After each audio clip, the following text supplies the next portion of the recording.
Let's head over to Mike in Ypsilanti, listening on Ave Maria Radio right here, 990 AM. Mike, good to have you with me. Hello. Hey, what's up?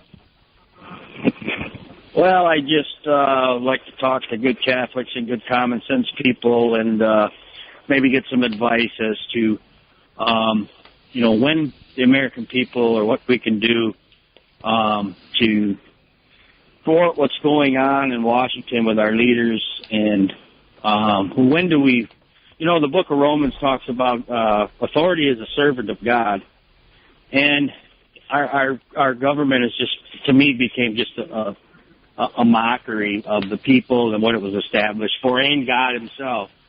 And so, when does it get to the point where we, have to take a stand and possibly then, prayer and so forth and peaceful demonstrations? But how can we become more proactive in just trying to do our part and making sure that our country stays, what it was founded on?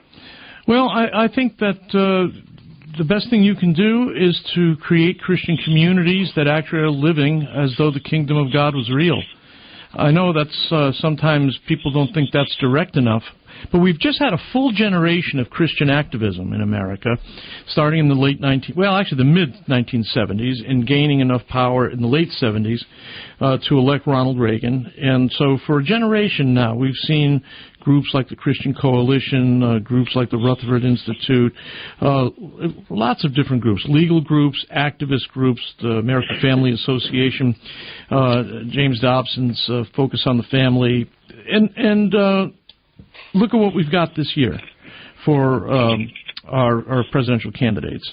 I would suggest that the reason Christian activism hasn't been very effective, or as effective, let me rephrase it, as effective as we had hoped, because it's profoundly more effective than it was prior to 1979.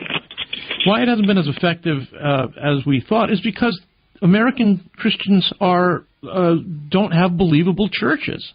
I mean, most Catholic parishes are experienced as clubs in which people are not too enthusiastic about the faith. People are under-catechized. They don't understand the faith. And if you want to know how to build the nation, I would say build the church. You want to bless the nation, build the church.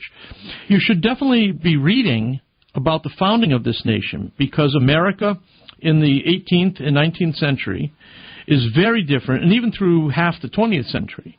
America was very different than it is in the 21st century.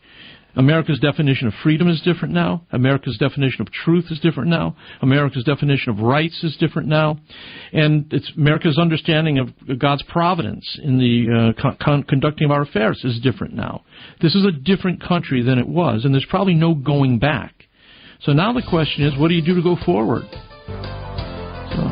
That might not be satisfying to you, but if you asked, and so I thought I'd tell you, build the church, and you will bless the nation. If you try to get the nation straight before you get the church straight, you're not going to be able to keep it very long anyways. And I think this last generation of Christian activism shows us that.